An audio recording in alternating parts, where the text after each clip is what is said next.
And now we shall get to the core of this event with our first question.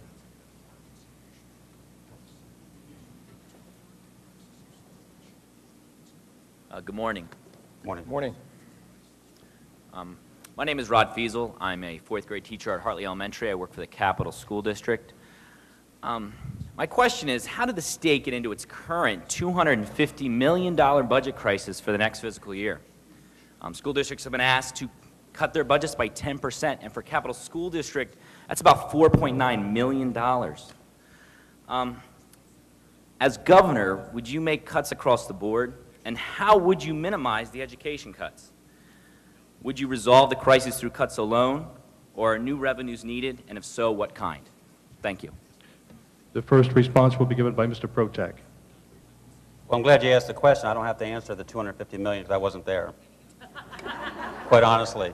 But there will be some changes. There has to be. But I've lived through changes in the airline industry, and they weren't good ones.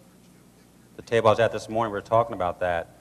The airline's answer was, let's cut your pay by 40%, let's take your pensions. And if for those of you who travel, I feel sorry for you. You're seeing what's been reaped from people losing their morale and their motivation. Here's what we can do. There has been studies done of what we can do to make schools more efficient in the administrative functions. That's got to happen. Schools and districts have to learn to collaborate more, or they're going to have to collapse into fewer.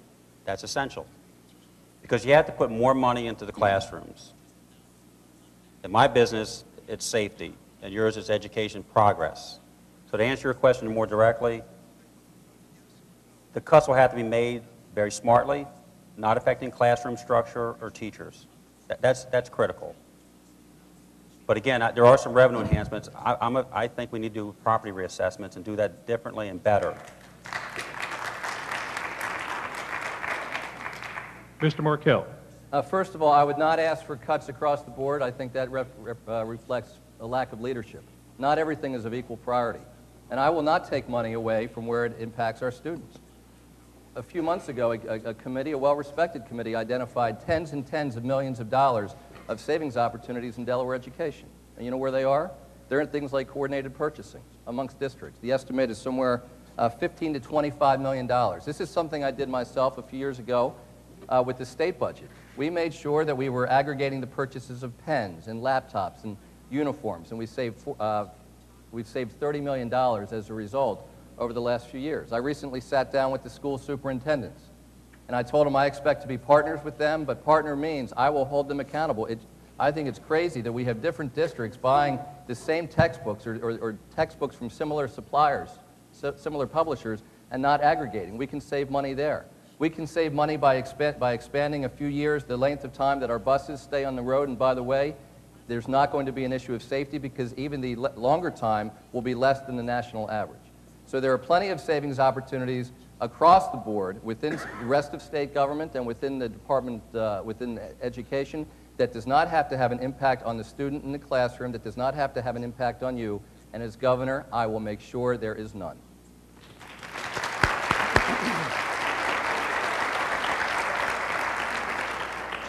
And Mr. Carney. It's difficult being governor anytime.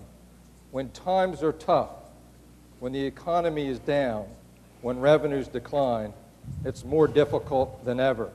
And so really the exercise is one in identifying priorities. For me, I come from a public service background. People come first. People and services come first. So we need to make sure, number one, that we make sure that we avoid layoffs of state employees, and that includes school district employees as well. Number two, we need to maintain core services. And for me, the highest priority in terms of core services are public safety and education. We're not going to make any progress or continue the progress that we've been making unless we continue our commitment to the classroom. And so we need to make sure in any of the efficiencies that we look for, we don't take money away from the classroom.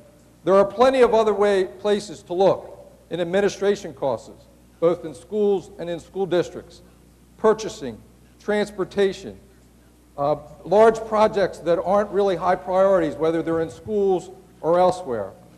I have experience as Secretary of Finance.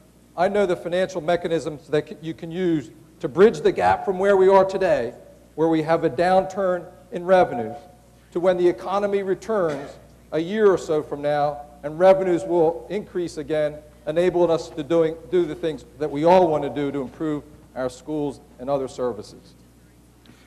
Thank you very much.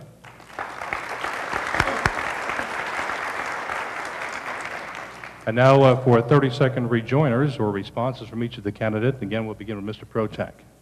Once again, like I say, I wasn't in state government when the budget shortfall has occurred, but I don't come from a career of public service or in government. What I have a career of is decision making. Last year, roughly 65,000 people were entrusted in my care. I tell people what I do for a living is three-dimensional driving, and it's all pass-fail.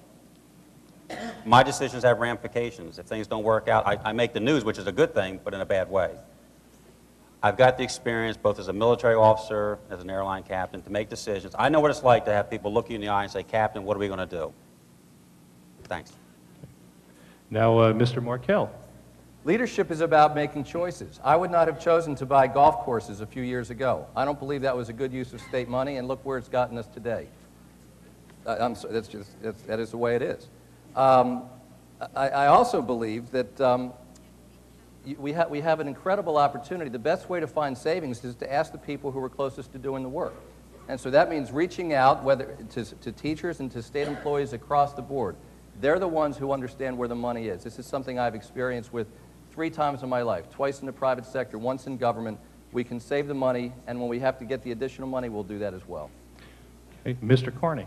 Let me reemphasize my priorities as a lifelong public servant. People and services come first.